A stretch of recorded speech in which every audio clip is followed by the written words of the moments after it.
안녕하세요. 안경토 회원 여러분. 오늘은 굉장히 특별한 시간을 가져봤는데요. 사실 제가 혼자서 저의 인사이트를 여러분과 같이 공유하는 시간을 갖다가 오늘은 제가 어렵게 사실은 우리 장현국 대표님을 모셨습니다. 뭐 다 아시겠지만 위메이드 전 대표님이셨고요. 지금 또 새로운 또 회사 대표로 가신다고 하는데 오늘 우리가 2025년 암호화폐 시장이 어떻게 가는지 그리고 앞으로 우리 장 대표님이 개인적으로 갖고 있는 비전이 어떤 것인지 이런 주제를 갖고 이 와중에서 우리 스스로가 암호화폐에 대한 정확한 인사이트를 가지시길 바라겠습니다. 그래서 오늘 어렵게 이런 인터뷰 자리를 마련했고요. 혹시 질문이 있으면 댓글로 많이 남겨주시고요. 좋은 시간이 되었으면 좋겠습니다. 안녕하세요, 대표님. 안녕하세요. 네. 오래간만입니다. 네, 오래간만입니다. 그동안 굉장히 많은 일도 있고 이런데 사실 저는 오늘 이 시간을 굉장히 기대를 했습니다. 왜냐면 저는 이렇게 해본 사람들이 인사이트가 저한테는 되게 큰 공부되는 시간이거든요. 그래서 오늘 이 시간이 개인적으로 공부될 것 같고요. 또 이 방송을 보는 우리 안경토 회원 여러분들 공부 많이 될 것 같은데 일단 뭐 제가 간단히 소개는 했습니다만 우리 안경토 회원 분들께 간단히 인사를 부탁드리겠습니다. 네, 안녕하세요.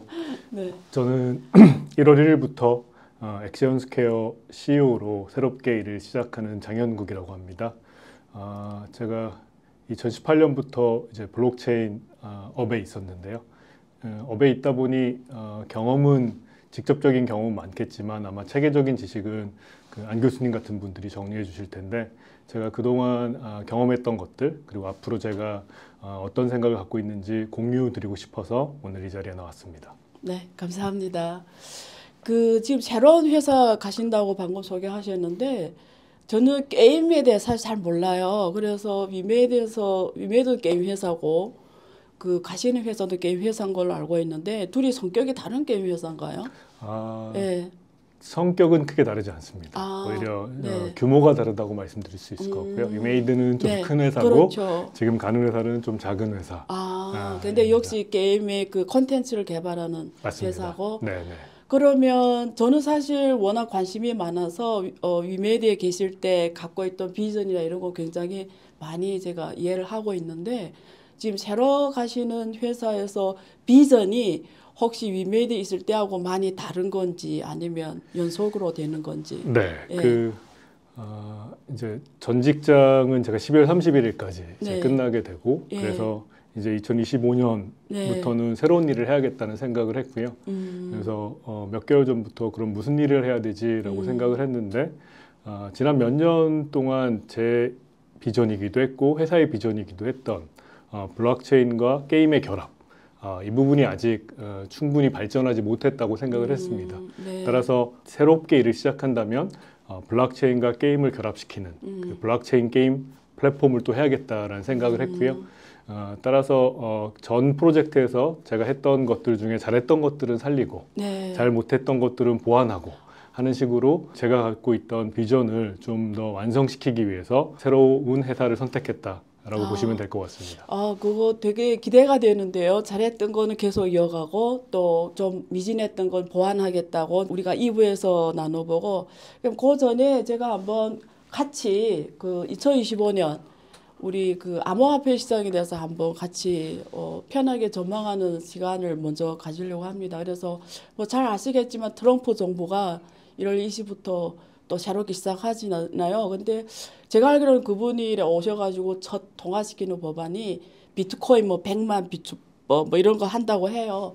어떻게 보세요? 내년 비트코인 포함해서 암호화폐 시장 전반에 대해서. 이제 트럼프 대통령이 당선되냐 마냐가 옥신각신 있었고 당선될 가능성이 높다는 전망도 많았었고 트럼프가 당선됐을 때 암호화폐 시장이 좀 더 좋아질 거다라는 전망도 많았는데요. 그 전망에 저도 상당 부분 동의를 했었는데 제가 생각했던 것보다 암호화폐 반응이 훨씬 더 폭발적이었던 것 같아요. 저는 사실 이렇게 지속적으로 오를지 몰랐고 며칠 오르다가 다시 원점으로 오겠지라고 생각했는데 근데 트럼프 2.0 시대의 크립토 환경의 변화가 뭐냐 하면 이제 대부분의 사람들은 암호화폐 가격이 오를 거야 하는 게 지금 어떤 시장의 분위기였죠. 물론 좀 그렇죠. 가라앉은 것도 있지만, 근데 그거는 약간 나이브하게 좀 보는 것 같고, 더 정확하게 엄밀하게 본다면 한마디로 제도화라고 할 수 있을 것 같아요. 그러니까 그동안의 암호화폐는 합법도 아니고 그렇다고 불법도 아닌 회색지대, 그레이한 영역, 맞습니다. 회색지대에 존재하고 있어서 뭔가 할 수 있는 것도 있지만 할 수 없는 것도 많은 뭐 그런 존재였다면 이제 트럼프가 등장하면서 어쩌면 세계 기술을 선도하고 암호화폐 시장을 선도하는 미국 시장에서 제도화가 이루어진다 하는 게 가장 큰 특징이라고 볼 수 있고요. 근데 제도화라는 게 어떤 거냐면 다른 말로 하면 또 법적 옥석 가리기거든요. 즉 제도에 편입되는 코인들은 그 전에 없었던 굉장히 큰 기회를 받게 될 거고요. 역으로 제도에 편입되지 못하는 코인들은 사실은 불법으로 이제 낙인 찍혀서 사실 역사의 뒤안길로 사라질 가능성이 있습니다. 따라서 저는 가장 큰 특징은 제도화는 법적인 옥석 가리기가 이루어질 거다. 그런 면에서 본다면 이미 법적으로 용인되고 있는 비트코인이나 이더리움이나 또는 이제 쓸모를 입증한 코인들 같은 경우는 굉장히 큰 기회가 있을 거라고 생각하고요. 그게 단기적으로나 중기적으로. 하지만 그렇지 못한, 쓸모를 입증하지 못한 그런 코인들의 대부분은 사실은 제도권에 편입되지 못하고 사라질 가능성이 있다라고 보여집니다. 근데 더불어 뭐 암호화폐라는 게 결국 자산의 일부이고 또 다른 자산들보다 변동성이 큰 자산이기 때문에 당연히 금융시장의 영향은 많이 받을 것 같고요. 그래서 2025년 금융시장이 어떻게 되느냐에 따라서 2025년의 가격은 오히려 그 부분이 더 영향을 많이 미칠 것 같습니다. 네, 이거는 사실 갈리는 것 같은데요. 네. 교수님 생각도 좀 궁금한데 예. 되게 2024년에 그 불장을 이어갈 거라는 전망도 있고 네. 아니면 이제 그러긴 힘들다. 주기적으로 뭔가 한번 정리하고 가야 된다는 설도 있어서 네. 근데 암호화폐는 말 그대로 아까 말했던 대로 그 변동성이 볼라틸리티가 더 크니까 아마 올라갈 땐 더 많이 오를 네. 거고요. 떨어질 땐 더 많이 떨어지는 아마 그런 단기적으로 그런 가격 흐름은 예상할 수 있지 않을까 싶습니다. 이제 말씀 중에 저도 사실 비슷하게 생각했는데 내년에 많은 분들 투자자들이니까 사실 뭐 가격에 좀 더 관심 있게 생각하겠지만 저는 사실 개인적으로는 규범에 대해서 규제나 법규 이런 게 대해서 더 관심이 많거든요. 그러면 말씀하신 대로 많은 코인들이 이런 그 옥석 가리기에서 도태가 될 거고 오히려 굉장한 생태계를 갖추고 유틸리티 환경을 갖춘 애들은 더 갈 건데 거기에서 그 우리가 말하는 그 법규의 어떤 옥석 가리 기준이라고 해야 되나? 같아요. 거기서 제가 말씀하셔 들으면 가장 중요하게 보는 게 결국 사용처라는 단어를 쓰시는데 이런 유틸리티 그런 게 있는 거냐 이런 게 되게 중요하잖아요. 그러면 그걸 가장 중요한 기준으로 보시는 건지 그리고 사실 지금 몇 년 동안 계속 해오시면서 한국에서 또 많이 해오셨고 사실 저자 글로벌 투자들이었고 그러면 어떤 기업의 입장에서 국가가 만들어줬으면 하는 어떤 제도나 법규 같은 게 혹시 있을까요? 네. 그 가장 중요한 거는 뭐 이거는 코인만이 아니라 블록체인만이 아니라 사실 어떤 기술적 혁신도 쓸모를 입증하지 못하면 유틸리티, 유스케이스를 입증하지 못하면 역사의 뒤안길로 사라지는 거는 뭐 그냥 우리가 보아온 역사니까요. 그래서 그거는 그냥 본질적으로 가장 그렇죠. 중요한 이슈인 것 같고요. 네. 이제 법규적으로면 그래도 가장 진보된 법규를 갖고 있는 그 번역이 결국 유럽의 미카. 네. 미카가 그나마 맞습니다. 체계적으로 네. 그 크립토 에셋이라는 것을 기존의 시큐리티나 증권이나 다른 자산과 다른 네. 자산으로 규정을 했고, 그다음에 그것들을 스테이블 코인인지 뭐 유틸리티 토큰인지 아니면 페이먼트 토큰인지 맞습니다. 이런 분류를 해놨잖아요. 네.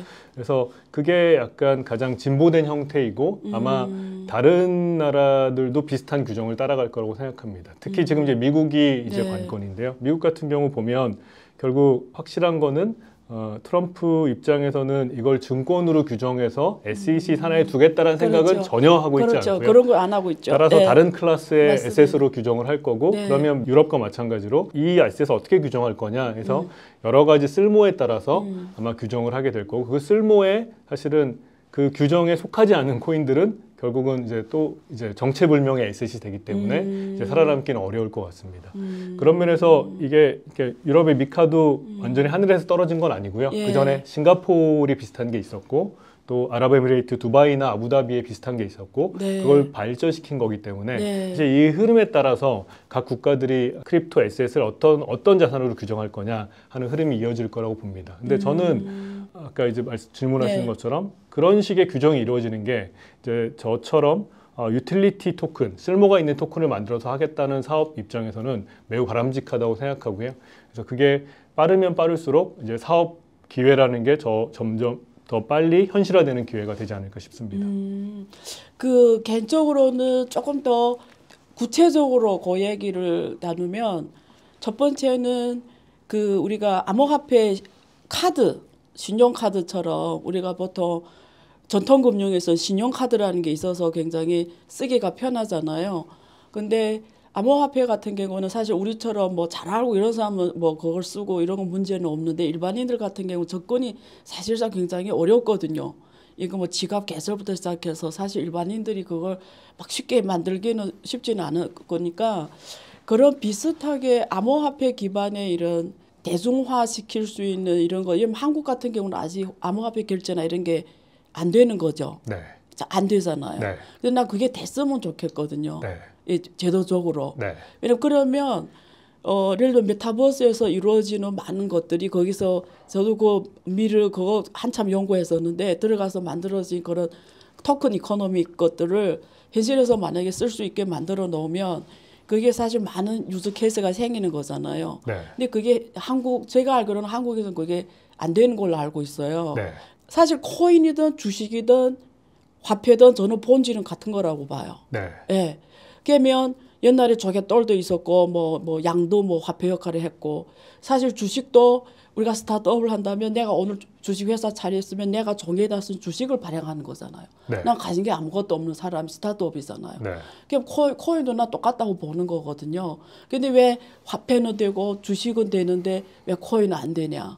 나는 그것들이 국가적으로 이 문제를 좀 해결해 줬으면 좋겠는데 어떻게 보세요? 네, 저는 예. 이제 그 트랙에 예. 올라서는 약간 좀 큰 변화가 있는 한 해가 2025년일 것 같고요. 그러니까요. 일단은 첫 번째는 이 에셋, 이 자산을 뭐라고 규정할 거냐. 네. 그거 지금까지는 없었거든요. 그렇죠. 증권이냐 아니냐 막 이러면서. 뭐 증권이냐 아니냐도 아니고 그러니까 이게 화폐냐 정체불명의 아니냐. 자산입니다. 맞아요. 외화도 아니고 맞아요. 원화도 아니고 그렇죠. 뭐 자산도 아니고 맞아요. 뭐 이런 상태인데 구분이 안 되는 거죠. 맞아요. 그래서 예. 그 첫걸음을 2025년에 예. 떼는 것 같아요. 정의를 정확하게. 네. 그러니까 이것을 에셋으로, 그러니까 국가가 인정하는 자산으로, 증권과는 다른 또 기존 화폐와는 별도의 다른 자산으로 어떤 특자산으로 네. 인정하는. 예, 그게 편입되는 게 첫걸음이라 첫걸음이고. 저는 첫걸음이 떼지고 나면 그 다음에 이제 이걸로 무엇을 하게 할 거냐, 혹은 무엇을 못하게 할 거냐 하는 식의 이제 논의로 이어질 거라 그 다음은 되게 가속도가 붙을 거라고 생각합니다. 그래서 어떤 특정한 목적으로 발행된 코인이나 토큰이 다른 용도로 사용된다든가 교환 수단으로 사용된다든가 하는 것들은 굉장히 자연스러운 흐름으로 이어질 것 같아요.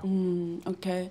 그러면 한국은 어떻게 할 것 같아요? 만약 미국에서 말씀하신 대로 좀 전향적으로 가면 한국 분위기는 어떻게 될 것 같아요? 그러니까 저는 이제 일단 그 답을 먼저 드리면 당연히 한국 금융 시스템은 미국이랑 많이 온라인이 돼 있잖아요. 맞아요. 따라서 미국이 하면 한국도 하더라고요. 그거는 이제 다른 모든 게 다 온라인이 돼 있으니까 어쩔 수 없는 부분이 저는 있다고 생각합니다. 왜냐하면 많은 시스템들이 미국하고 이렇게 연동돼 있기 때문에 미국하고 다른 방향으로 해버리면 이 부분에서 어긋나는 게 다른 부분까지 번질 수 있으니 그러니까 미국과 온라인을 시켜서 일치를 시켜서 가는 거는 맞는 방향이라 미국이 제도화가 되면 한국도 순차적으로 제도화될 거라는 생각은 들고요. 근데 다만 이제 제가 뭐 몇 년 전부터 이렇게 공개적으로는 아니면 비공개적으로 말씀드린 게 예전에 이제 우리나라가 아무튼 금융으로는 선진국이라고 말할 수는 없잖아요. 근데 이제 금융이라는 게 국가 경쟁력이나 혹은 산업 경쟁력에 있어서 매우 중요한 부분을 차지하기 때문에 많은 정치 지도자나 그 경제 지도자들 같은 경우 뭐 동북아 금융 허브라든가 이런 것들을 외쳤잖아요. 근데 이제 뭔가 동북아 금융을 우리가 하고 싶다 그래서 주위 국가들이 도와줄 일은 만무하잖아요. 즉 기존의 패러다임 하에서는 그게 사실 어렵죠. 약간 말도 안 되는 얘기거든요. 맞아요. 그냥 기존의 패러다임에 있는 기득권자들이 그걸 허용해 줄 리가 없거든요. 근데 사실 블록체인이나 암호화폐, 크립토라든가 하는 것들은 사실 패러다임 바뀌는 상황이라 그리고 어쩌면 지금까지 작년까지만 해도 모든 정부들이 주저주저 했거든요. 맞습니다. 사실은 미국도 트럼프가 아니었으면 아마 맞아요. 몇 년 정도 타임갭이 있었을 거예요. 저는 그래서 그 전에 다들 주저주저 할 때 우리가 먼저 하자. 근데 다들 이제 뭔가 이게 탈중앙화의 무슨 국가 전복에 막 이런 생각, 근데 그런 거랑 아무 상관없는 거거든요. 기술이고. 그렇죠. 기술을 이용하는 거, 기술을 받아들일 때 그것의 역기능이 무섭다면 사실 소규모로 하면 됩니다. 이렇게 작게 해보면 되는데, 그래서 그런 기회들을 지난 몇 년간 놓친 게 아쉽지만 사실 전 지금도 있다고 생각해요. 지금도 CBDC나 스테이블 코인이나 아니면 특정 지역의 지역화폐나, 예를 들면 부산에 뭐 블록체인 특구 지정하면 뭐 합니까? 그 안에 블록체인을 쓸 수 있는 게 아무것도 없는데, 사실 그 안에 예를 들면 시민증이나 버스 카드나 거기 보면 그 이제 지역화폐나 뭐 등등등 블록체인을 적용하고 사실 쓸 수 있는 게 굉장히 많고, 또 블록체인 그 암호화폐 거래소를 내국인들만 상대로 하는 게 아니라 외국인들을 상대로, 외국 기관들을 상대로 하는 거래소라든가, 그러니까 저희가 리스크는 충분히 통제하면서 국가가 실험하고 도전해 볼 분야들이 많이 있거든요.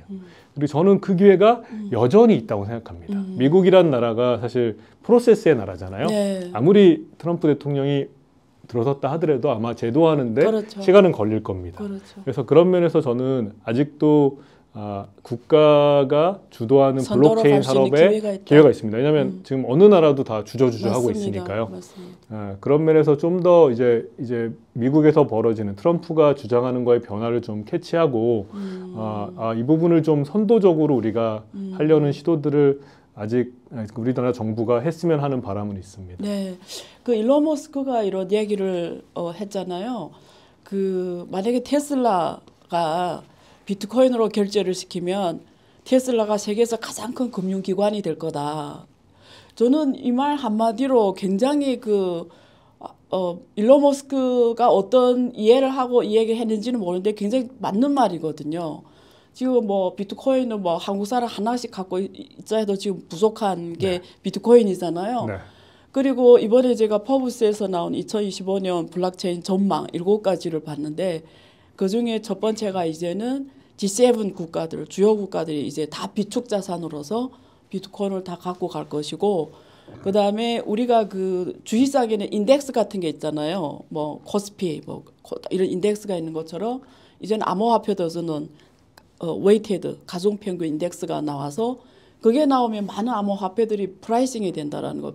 우리가 그 CAPM 주식 프라이싱 모델 베타가 있는 것처럼 그게 인덱스가 나와버리면 우리가 베타를 추정할 수가 있기 때문에 프라이싱이 되는 것처럼, 만약에 미국이 중심으로 ETF가 지금 막 빨려가고 있고, 미국은 지금 이런 허브가 되려고 하는 거잖아요. 결국 두바이도 그렇고 많은 나라들이 지금 허브로 가려고 하는 차에, 한국 같은 경우에는 오히려 사실 여러 번 정부가 두 개 정부가 동북아 금융 허브 된다고 외쳤지만 사실 여의도 IFC도 그렇고 사실은 현실적으로 글로벌 금융기관이 유일하게 없는 국가 중에 한 OECD 국가에서 유일하게 없는 국가가 한국이란 말이에요. 그래서 저는 사실 똑같이 좀 이걸 전략적으로 좀 한국 정부가 선도적으로 좀 해가지고 한국이야말로 가상화폐 허브가 돼야 된다고 생각한다. 이런 얘기도 많이 했고 해야 된다고 했는데, 우려하는 게 그런 것 같아요. 이게 결국은 전통 금융화 이게 접목이 돼야 되는 거고, 그게 스테이블 코인의 역할이기도 하고, 그 다음에 지금 CBDC라는 게 또 나왔잖아요. 그래서 많은 분들이 그 CBDC가 필요할까 지금. 그리고 또 트럼프는 뭐 I hate CBDC 하면서 CBDC를 완전히 아니다라고 지금 그러고, 어떻게 보세요? CBDC, 스테이블 코인 뭐 이런 국가적 차원에서 전략적으로 어느 것이 더 좀 그러니까 CBDC도 이게 정해진 미래라고 저는 생각하거든요. 왜냐하면 지금의 현금보다 장점이 워낙 많으니까. 그 다음에 예를 들면 통화 정책인 측면에서도 그렇고, 또 재정 지출 측면에서도 그렇고, 지금의 문제들, 불투명성 이런 문제들이 그 해결되는 매우 혁신적인 시스템이잖아요. 그러니까 혁신적이다 보니까 각 나라의 그렇죠. 정부들이 되게 그렇죠. 두려움에 있는 거죠. 이거 그렇죠. 이러 잘못되는 거 아니야? 막 그렇죠. 돈 복사되는 거 아니야? 뭐 맞아요. 이런부터 예. 근데 네. 돈 복사 막는 게 사실 블록체인인데. 그러니까 CBDC도 1대1이잖아요. 네, 네. 예, 법정화폐 1대1로 그러니까. 하는 거잖아요. 그러니까 두려워서 그런 예. 건데 저는 그래서 예. 그 두려움을 해결하는 방법은 해보는 거잖아요. 그래서 빨리 해보시면 아 이게 두려워할 게 아니구나. 이거 되게 관리도 편하고 이게 진짜 투명하게 다 보이네라 해서 빨리 CBDC 그 뭐 테스트 프로젝트 몇 년째 말만 하고 있는데 맞아요. 빨리 해보면 좋게 빨리 해보시면 아 이게 두려워할 게 그렇죠. 아니다. 아 이게 되게 혁신적인 거고 그렇죠. 하는 걸 알 수 있을 것 같고 트럼프 대통령도 CBDC 잘 모르시니까 이제 그렇게 얘기하시는 거고요. 왜냐하면 예전엔 코인 전체를 다 싫어하셨으니까. 그래서 이제 아시고 나면 아 이게 실제는 CBDC, 본질적으로 CBDC를 예. 해야 국가가 예. 통화 관리 능력이 강화되는구나는 네. 걸 스테이블 코인으로 넘기지 않고 어떤 실제 용처에 있어서는 CBDC라는 게 우리 국가의 힘을 세게 해주는 거구나라는 걸 어느 순간 또 아시면 네. 또 말 바꾸실 거니까 네. 그건 뭐 걱정 안 네. 하고요. 그다음에 이제 스테이블 코인 같은 경우는 자리를 잡았죠. 현재는 이제 어떤 이제 교환 수단, 거래 수단으로 쓰이고 있지만 사실 네. 금융 상품으로서 이제 자리를 잡아가고 있는 것 같아요. 그래서 각각의 역할, 그러니까 스테이블 코인과 CBDC가 저는 충돌해서 누가 이길 거냐의 싸움보다는 CBDC는 CBDC대로 현재 지금 화폐가 하는 기능들, 우리의 화폐가 하는 기능들을 대체해 나갈 거고. 그럼 앞으로 지금 이번에 퍼브스 그 전망이셔도 앞으로 스테이블 코인이 엄청 커질 거라고 네. 했는데 이미 옛날에 비해서 뭐 한 400억 달러 시장으로 커졌고 그러면 이번에도 보니까 위믹스 달러라는 걸 만든 게 스테이블 코인 역할을 하는 거잖아요. 네. 그럼 앞으로 엄청 많은 스테이블 코인이 나오겠네요. 근데 결국 살아남는 스테이블 코인은 많지는 않을 것 같은데 네. 그 기준이 어디에서 결판한다고 보세요? 네. 그러니까 스테이블 코인에 네. 제가 예. 전문가는 아닙니다. 네. 다만 스테이블 코인은 예. 상품별로 사실은 차별성이 없어요. 결국은 그 말은 뭐냐면 더 큰 놈이 이길 겁니다. 결국은. 네, 그래서 지금 현재 이기고 있는 회사들이 이길 가능성이 훨씬 높고 왜냐하면 이게 똑같은 상품이잖아요. 맞아요. 지금 뭐 테더가 거의 70%를 하는 것처럼. 맞아요. 예. 그래서 그거는 점점 위너 테이크스 홀이 가능. 왜냐하면 이게 차별화된 상품이 아니니까. 결국은 규모의 경제나 코스트가 중요한 시장이 되면 결국 규모가 큰 놈이 이기는 거라. 결국은. 사실은 먼저 선점하고 규모 키우는 큰 데들이 남아 있지 않을까 싶습니다. 그래서 그 위믹스 달러 구조를 봤더니 네. 담보자산으로 네. 그 두 개를 말씀하시더라고. 하나는 달러하고 하나는 USDT 그거 쓰겠다. 네. 그렇게 설계한 이유가 있나요? 아, 예. 그거는 예. 아마 제가 이제 사실은 2024년도 3월부터 이제 일에서 물러났으니까 현재 상태를 정확히 알진 못합니다. 네. 하지만 제가 당시 그냥 생각하셨던 공지로만 거. 보면 네. 사실은 이제 그 위믹스 달러 자체를 열심히 하진 않을 것 같아요. 위믹스 입장에서 그건 그렇고 두 번째는 그거는 그때는 어떤 상태였냐면요. 사실은 일단 외부 스테이블 코인을 저희 내부 경제 시스템에서는 좀 쓰기 어려웠습니다. 그게 이제 하나는 그게 불편하기 때문에 쓰기 어렵다는 게 하나가 있었고요. 두 번째는 그러면 저희 경제의 성장을 경제 성장이라는 게 결국 화폐에 누적돼야 되거든요. 그렇죠. 그거 자체가 안 되면 회원이 돼야 되는 네. 거죠, 화폐로. 이 예. 경제 성장 자체가 그렇죠. 우리의 화폐까지 이어지지 못하고 근데 화폐가 성장해야 다시 경제가 성장하거든요. 예를 들면 우리가 해방 이후에 사실 코리아 원을 누가 쓰고 싶었겠어요? 아무도 안 쓰고 싶어요. 우리 국민조차도 안 쓰고 싶었지만 그때 만약 그러면 달러를 썼으면 우리 경제가 산업적 발전이 이토록 이룰 수도 없었고 그걸 누적할 수도 없었거든요. 그렇죠. 지금 이제 되게 아까 이제 네. 질문처럼 네. 있었지만 넘어갔던 것 중에 각 나라가 전략적 자산을 쌓을 거 말 거냐 고민이잖아요. 그것도 이미 답이 나왔어요. 엘살바도르가 쌓아서 나라가 맞아요. 부자가 됐잖아요. 맞아요. 그래서 이것도 그러니까 큰 나라들은 이제 되게 뭔가 두렵고 야 이게 지금 말이 되냐 이게 지금 뭔가 아직도 이제 그런 건데 이미 전 세계적으로 한 나라가 실용을 한 거잖아요.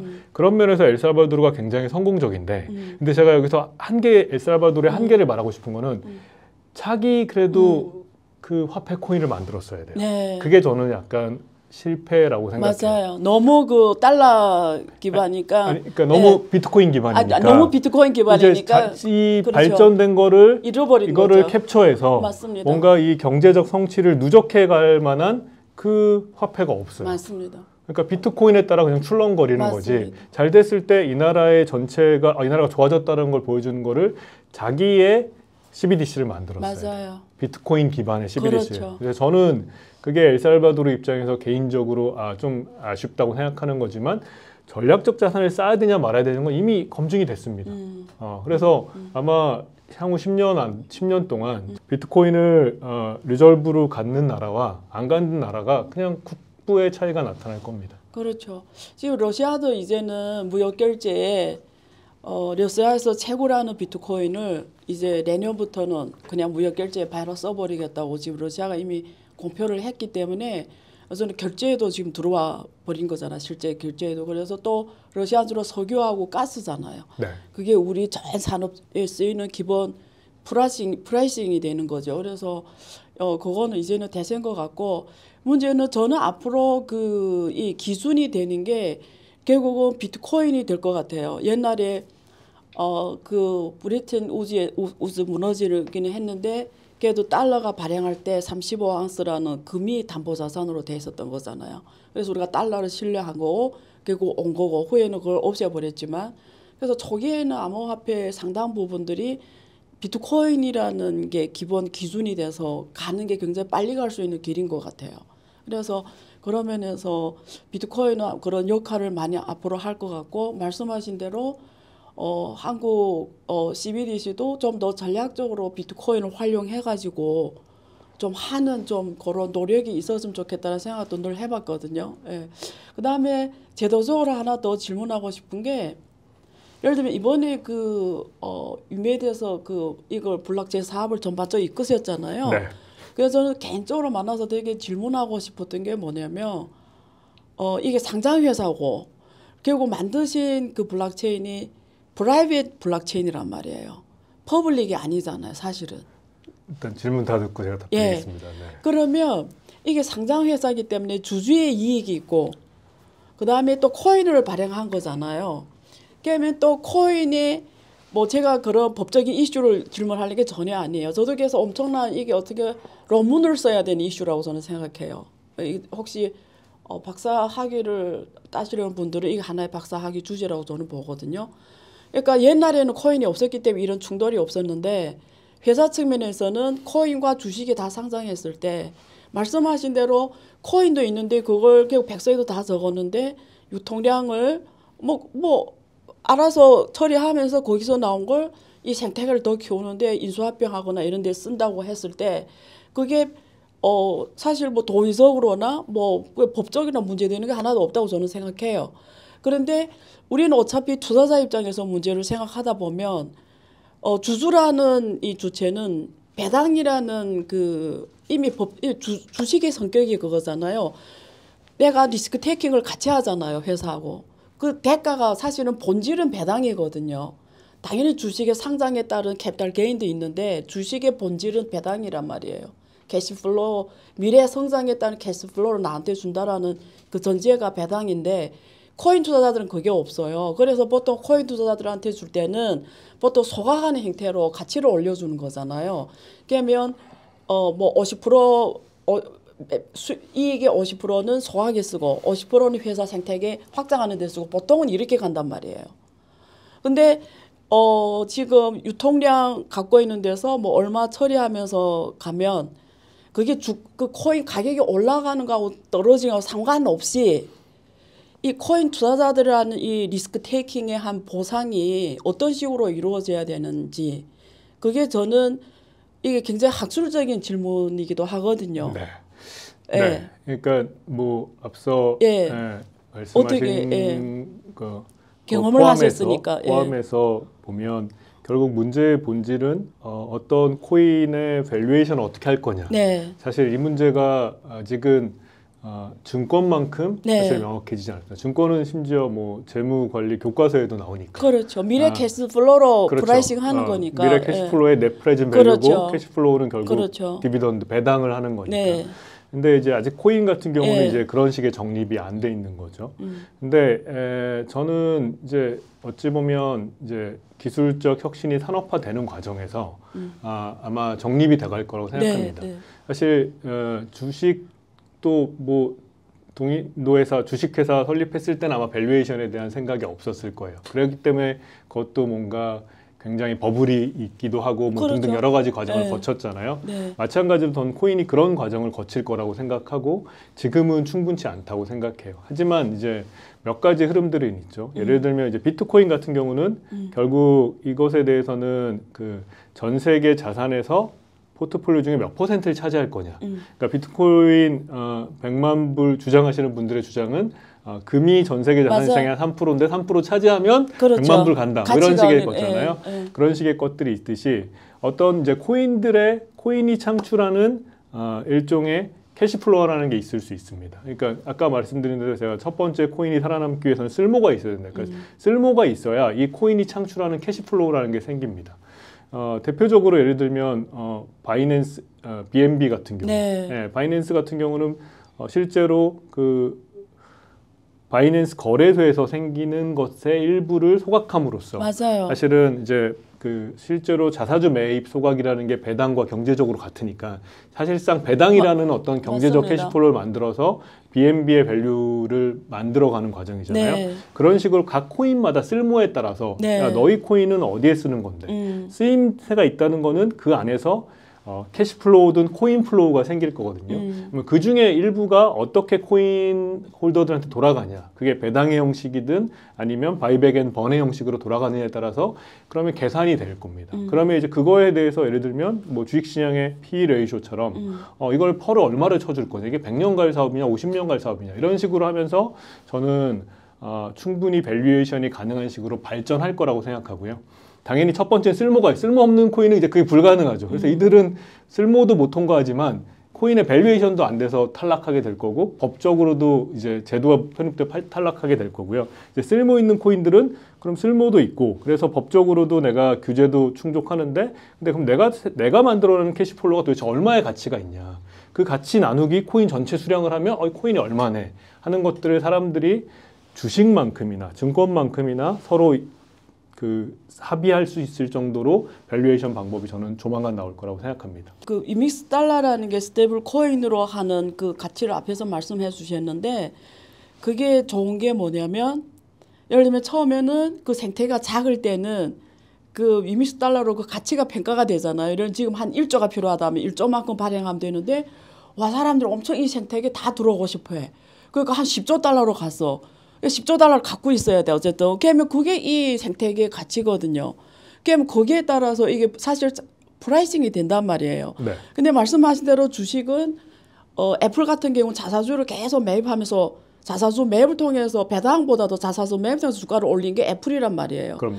그럼 코인은 지금 배당의 행식이나 이런 게 없으니까 유일하게 할 수 있는 게 소각이란 말이에요. 네. 예. 근데 제가 이 코인들을 쭉 살펴보면은 사실은 거버넌스적으로 이렇게 소각을 해서 가치를 올려주는 이제 바이낸스 코인 이런 것도 있지만 사실 대부분 코인들이 거버넌스적으로 이게 만든 사람 재단이 유통량을 어마어마하게 갖고 있어서 결국 그걸 유동화시키는 과정에서 자기네 그동안 했던 거를 다 가져가려는 게 더 크단 말이에요. 네. 그러니까 그게 실제는 매도 압력이란 말이에요. 네. 사실은. 네. 물량을 뭐 10% 갖고 있는 게 아니고 뭐 80, 70씩 갖고 있는데 그게 언젠간 다 이렇게 유동화로 갈 건데 네. 잠재적인 그게 매도란 말이에요. 매도 압력이. 네. 네. 자사주 매입처럼 매입이 아니라. 네. 예. 그래서 저는 사실 이 코인의 가장 큰 암호화폐의 가장 큰 리스크가 네. 거버넌스 문제거든요. 네. 어떻게 보세요? 그러니까 그것도 저는 네. 그 결국 기술적 혁신이 산업화되는 과정에 예. 여러 가지 아이디어들이 네. 실험되고 네. 실험되면서 또 어떤 거는 채택되고 네. 살아남고 네. 적자 생존에 의해 살아남고 어떤 네. 거는 도태되고 하는 과정인 것 같아요. 네, 네. 그래서 사실은 리졸브 이슈는 뭐 저도 전 프로젝트에서 되게 많이 네. 혼나기도 하고 네. 뭐 등등등 했는데 결국 리졸브에 대해서 요즘의 흐름은 네. 그렇다. 그 리졸브를 갖고 그거를 시장에 매각하는 그거는 좀 아닌 것 같다.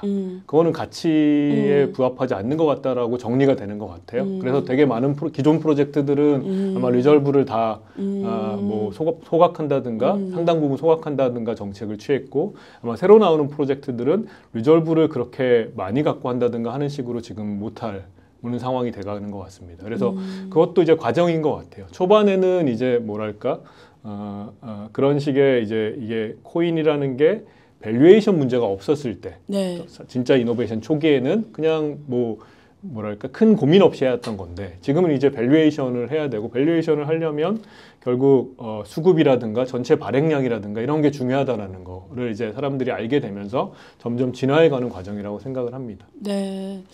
그 마지막으로 제도적으로 좀 궁금한 게 이게 아줌마 질문이 있어요. 그 원래 하셨던 그 위믹스 코인이 퍼블릭이라고 생각하시는 건 아니죠? 아니 직전 회사다 보니까 네. 제가 그 회사를 실명으로 거론해서 얘기하는 거는 좀 자제하긴 할 텐데요. 네. 퍼블릭 체인이었습니다. 마지막에 이제 위믹스 3.0이라고. 그럼 노드가 뭐 그때 내 네. 기사를 보니까 한 40개로 맞습니다. 한 건데, 맞습니다. 근데 솔직히 본질적으로 보면은 네. 저는 비트코인 노드들하고 다른 거잖아요. 그렇죠. 개념적으로. 그렇죠. 그렇죠. 저는 사실 진짜 퍼블릭은 비트코인으로만 보거든요. 그렇게 비트코인, 퍼블릭의 이더리움 정도. 레벨을 그렇게 예. 정할 수 있습니다. 예.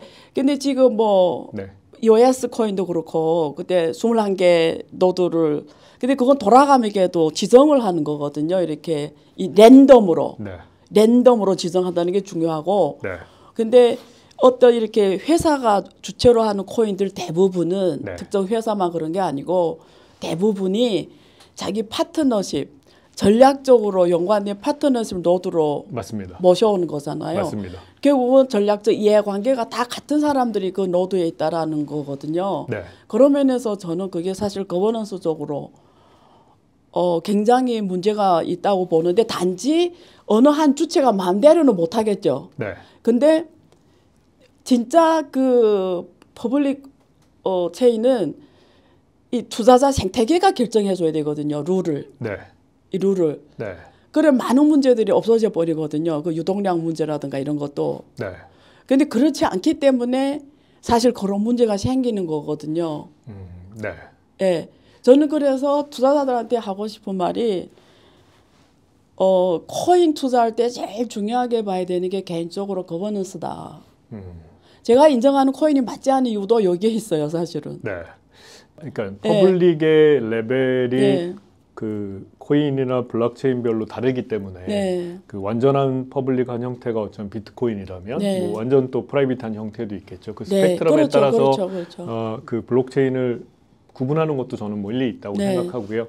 그다음에 이제 점점 더 퍼블릭된 것들이 결국은 그러면 누군가의 자기성이 없어지니까 좀 더 신뢰도가 있다라고 생각하는 것도 저는 동의합니다. 네. 근데 또 다른 측면에서 보면 저는 사실 근데 가장 중요한 거는 여전히 그 유틸리티, 쓸모가 뭐냐라고 생각을 하고요. 그다음에 그 퍼블릭 그러니까 그 탈중앙화의 정도가 좀 더 적다 하더라도 그 탈중앙화의 정도가 우리는 이만큼이다. 우리는 이런 탈중앙화다라는 거를 투명하게 밝힌다면 그러니까 실제로는 프라이빗인데 뭐 밖으로는 퍼블릭인 것처럼 얘기하면 그거는 저는 부정적이지만 네. 우리는 우리의 사업 목적, 우리의 쓸모를 달성하기 위해서 완전한 탈중앙화는 아니고 탈중앙화는 좀 희생시키더라도 뭔가 스피디하게 전개하기 위해서 우리 사업적 목표를 하기 위해서 이런 식의 거버넌스를 갖고 있다라고 투명하게 밝힌다면 저는 그것도 가능하다고 생각하고 결국에 미래의 모습을 생각하면 그 결국 퍼블릭의 정도도 다 다를 거고 탈중앙화 정도도 다 다를 거고 쓸모도 다 다를 거고 하는 여러 가지 블록체인들, 여러 가지 블록체인들과 여러 가지 코인들이 이렇게 혼재하는 그런 게 미래의 모습이지 않을까 싶습니다. 네. 그리고 게임이 이제 유틸리티를 계속 한 거 하잖아요. 저도 본질적으로 그거라고 봐요. 게임에 그게 가장 좋은 그 시나리오가 게임이거든요. 사실은 네. 게임이. 네. 저도 완전 동의하고 메타버스도 초기 성공한 데서 가장 좋은 이 시나리오가 게임 생태계거든요. 그래서 저는 애들한테 부모들이 게임 놀지 말라고 하는데 저는 반대입니다. 게임을 엄청 놀게 해야 된다고 생각해요. 네. 왜냐하면 게임이 사실은 이코노미를 경험하는 가장 좋은 생태계란 말이에요. 네. 게임이 인더 게임에서 인더 토큰 이코노미를 만드신 거잖아요, 결국. 네. 그래서 저는 궁금한 게 그 게임 안에 있는 사람들, 인더 게임 생태계에 있는 사람들은 오케이, 뭐 그 생태계에서 이렇게 뭐 이를 플레이 투 언이라고 해서 그런 것도 하고 어쩌고 하는데 재미와 뭐 돈도 벌고 이런 건데 저는 궁금한 게 일반 투자자들 있잖아요. 그 인더 게임 안에 있는 사람들이 아니고 정말 그냥 투자하는 사람들이 있을 수 있잖아요. 네. 그러면 이 사람들이 유틸리티를 어떻게 할 거냐? 그러니까 단지 토큰 이코노미, 그 인더 게임 토큰 이코노미로 그 유졸레트를 보장할 수 있냐? 결국 그 사람들이 그걸 하는 게 자기 그 웹 3.0은 자기 그 안에 있는 자산이 게임 자산이 내 거가 되는 거잖아요. 그걸 결국 현실화시키는 거잖아요. 네. 현실화시키는 거잖아요. 네. 그러면 이게 본질적으로 이 돈이 나올 수밖에 없는 구조인데, 네. 그러면 요 게임 하나의 유졸레트로 그 생태계를 롤리저로 돌아가게 할 수 있냐 이거죠. 네. 예. 이렇게 보시면 좋을 것 같아요. 예. 그러니까 게임은 그 안에, 그러니까 요새 나오는 거의 모든 게임은 그 안에 복잡도는 다르지만 매우 복잡한 것도 있고 매우 간단한 것도 있지만 그 안에 게임 내 경제, 인게임 이코노미를 갖고 있어요. 그 인게임 이코노미가 게임 밖으로 나오게 해주는 게 결국 토크노믹스, 그렇죠. 토큰인 거고, 그렇죠. 그거 자체를 그 해당 게임을 즐기는 플레이어들은 게임이 훨씬 더 재밌어졌다. 그렇죠. 라고 생각하기 그럴 때문에 수도 있죠. 예, 예. 많은 게임들이 이제 블록체인 게임, 예. 토큰을 발행하는 게임이 될 거라고 생각을 합니다. 네. 그래서 게임의 게임이라는 건 근데 예를 들면 그러면 블록체인 게임의 목표가 게임이 영원히 가게 하는 게 목표냐, 그런 기술은 세상에 없어요. 그래서 게임이라는 건 원래 라이프 사이클이 있습니다. 있으니까. 네, 예. 그래서 그거 이제 토크노믹스나 블록체인이라는 거는 재미있는 게임을 좀 더 재밌게 해주고 성공적인 게임을 좀 더 길게 성공하게 해주는 게 이게 역할이지, 게임 자체를 무슨 영원히 가게 만드는 건 아닙니다. 따라서 뭐 당연히 이 기술은 한계가 있는 거죠. 예를 들면 성공하지 못할 게임을 성공시킬 수는 없어요. 예, 그것처럼 이 게임의 라이프 사이클이 정해져 있다고 하면 그 라이프 사이클을 좀 더 연장시켜 주는 거지, 이걸 뭐 영원히 가게 만들 수는 없습니다. 따라서 게임별로는 이제 그렇게 갈 거고요. 네, 네. 예, 근데 이제 1년에 게임이 5만 개가 나옵니다. 네. 즉 플레이어 입장에서는 하나의 게임만 뭐 이 게임만 난 끝까지 하고 이 게임과 함께 운명을 같이 할 애가 아니기 때문에 사실은 그런 토큰을 발행하는 블록체인 게임이 여러 개 나오면 네. 그것들을 옮겨 다니면서 할 수 있고, 네. 심지어 옮겨 다닐 때 과거에는 이 게임에서 쌓았던 에셋은 그냥 이 게임으로 끝났습니다. 하지만 이 게임에 쌓은 에셋을 그 다음 게임으로 이어가는, 그게 교환이 된다는 거네요. 네, 그렇게 네. 하면 좀 생명력이. 그렇죠. 그러니까 플레이어 입장에서는 그냥 약간 게임은 다르지만 과거에는 그냥 다 정말 섬처럼 존재했던 내 게임들이 일단 기본적으로는 경제적으로는 연결이 네, 될 거고, 네. 더 나아가서 이제 아마 게임 디자이너들, 게임 그렇죠. 기획자들이 이제 창의성을 발휘해야 되는 분야인데 실제로 게임들이 연결될 수도 있습니다. 예를 들면 보통 게임들이 시퀄이 성공을 하거든요. 지금은 전작에 있는 에셋들을 가져올 방법이 없어요.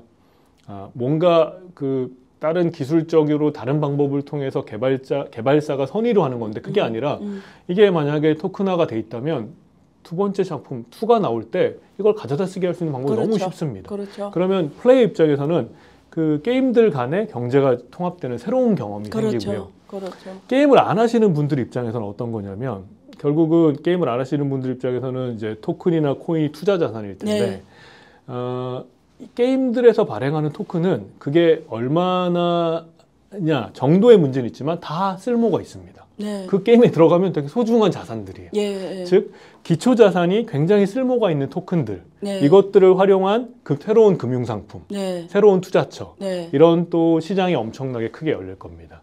사실 이제 지금의 디파이는 디센트럴라이즈드 파이낸스라 그래서 어떤 그 중앙화된 기관을 통하지 않는 금융 서비스라는 의미로 디파이가 네. 사용되고 있고, 사실 근데 대부분은 또 코인이 코인을 만드는 이런 약간 뭐 사실은 내가 보면 부가가치가 없는 분야도 많지만, 저는 결국에 전 디파이를 어떻게 정의하냐면 디센트럴라이즈드도 방점이 찍혀 있지만 쓸모 있는 코인들을 가지고 하는 네. 금융시장이라고 생각합니다. 오케이. 그래서 살아남은 코인들 맞습니다. 가지고. 살아남은 코인들을 가지고 지금이야 이제 이 코인들도 우리도 ETF로 가지만 결국에 모든 사람들이 코인 거래의 접근성이 굉장히 편해졌을 때, 저는 제도화의 가장 큰 의미는 아마 트럼프가 이 에셋을 제도화하게 되면 그때 또 일반 소비자들한테 가장 큰 혜택은 뭐냐면 이지 액세스, 접근이 매우 쉬워질 겁니다. 지금처럼 수개의 코인 거래소만 거래하는 시장으로 남았을 가능성이 없고요. 거의 증권회사나 은행 정도의 수많은 수많은 기관들이 쉽게 코인을 사고 파는, 뭐 블록체인 이런 거 이해 하나도 못해도 사고 파는 시장이 열릴 거고, 그때 이런 수많은 쓸모 있는 토큰들을 기반으로 한 금융시장, 쉽게 말하면 토큰 증권 회사가 많이 나오겠네요. 엄청 토큰 선물 회사, 토큰 증권 회사, 토큰 당연히 은행 뭐 나올 엄청 거고, 나오겠. 더 나아가 기존 트래디셔널 금융기관들이 다 취급할 거라고 생각합니다. 거의 그 걔네들이 와서 하겠죠. 네, 왜냐하면 그들은 이미 컴플라이언스나 그렇죠. 레귤레이션을 다 지키는 조직이기 때문에 그거에 그냥 토큰 버전만 하면 만들는 되니까. 거라. 하면 되니까. 그래서 굉장히 접근성이 쉬워지는 그런 세상이 열릴 거고, 그때 이제 기초자산으로 중요한 거는 쓸모 있는 토큰들이어야 됩니다. 쓸모없는 토큰을 모아서 뭐 만들고 이거가 아니라. 그러면 지금 어쨌든 게임 쪽의 영역의 토큰은 게임이라는 쓸모 있는 곳이 있다라는 말씀을 하시는 거고. 네.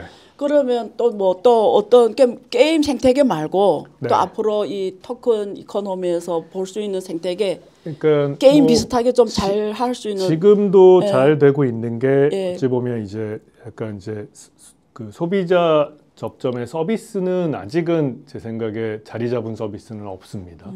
게임도 아직 갈 길이 멀고요. 근데 이제 인프라 쪽이나 이런 네. 데서 이제 블록체인이 워낙 그 값싼 보안 기술이기 때문에 네. 그 부분은 널리 쓰이고 있는 것 같고요. 근데 소비자 접점에서 쓰일 수 있는 거는 저는 게임, 그다음에 티켓은 티켓. 예를 들면 둘 다를 해결해 줍니다. 예를 들면 우리나라만 거의 전 세계 유일하게 소위 말하는 암표 시장이 불법인 나라가 거의 우리나라밖에 없거든요. 다른 나라는 세컨 마켓이라 그래서 굉장히 활성화돼 있습니다. 그리고 그게 너무 당연하다고 생각해요. 내 거를 내가 비싸게 파는 게 뭐가 문제지라고. 그래서 근데 그 두 가지를 다 해결해 주는 게 블록체인입니다. 티켓 시장.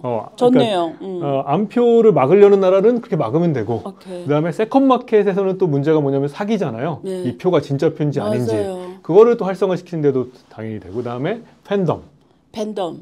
팬덤도 이제 지금이야 이제 어떤 관계냐면 팬과 팬덤의 아티스트와 팬의 관계가 일방적인 페이먼트의 관계잖아요. 맞습니다. 하지만 그러니까 금전적으로만 보면, 하지만 아티스트가 팬한테 줄 수 있는 게 되게 많거든요. 사실 지금도 보면 뭐 제가 정확히 저는 팬클럽이 아니어서 모르지만 뭘 이렇게 많이 사면 팬클럽 행사할 때 먼저 앞자리 준다든가 이런 혜택이 있잖아요. 그래서 여기도 일종의 이코노미가 있습니다. 알겠습니다. 그러니까 일방적으로 맞아요. 페이하고 맞아요. 페이를 받는 상황이 아니라 이코노미가 있는 곳에는 다 그렇죠. 토크노믹스가 적용이 되거든요. 물론 이제 그 토큰을 매매하게 할 거냐, 매매하게 안 할 거냐 이런 건 정책적인 문제고, 그렇죠. 그 팬덤의 팬 토큰이라는 것들이 이 팬덤을 훨씬 더 활성화시키고, 앞서 말씀드린 것처럼 뭐 뜨지 못할 아티스트를 뜨게 할 수는 없습니다. 하지만 뜬 아티스트가 굉장히 지속 가능하게 만들 수 있습니다. 맞습니다. 기존의 라이프 사이클보다는. 맞아요. 그 다음에 이제 저는 이제 다오. 그러니까 다오도, 그러니까 우리가 지금 이제 카페라고 통칭하는 커뮤니티가, 네, 그 커뮤니티. 카페도 들어가면 당연히 다 회비 걷고, 그렇죠. 회비 얼마 쓰고 남기고 뭐 이게 있잖아요. 개모임 뭐 이런 것들이 당연히 다, 모든 커뮤니티가 사실 거의 모든, 아닌 것도 있겠지만 사실 경제적 활동을 합니다. 그게 회비라든지 기부라든지 맞아요. 뭐 등등의 맞아요. 그런 것들을 토크나이즈하면 또 역시 마찬가지로 이 토큰을 거래하게 될 거냐 안 할 거냐는 정책의 문제고, 그렇죠. 사실은 또 다른 재미와 생명력을 만들 수 있거든요. 저는 이런 분야들은 여전히, 그러니까 많은 회사들이 시도를 했지만 아직까지 이렇게 성공적인 사례, 그다음에 지속 가능한 사례, 그다음에 꾸준히 발전하는 우상향하는 사례를 아직은 보여주지 못하고 있는 분야들이라고 생각합니다.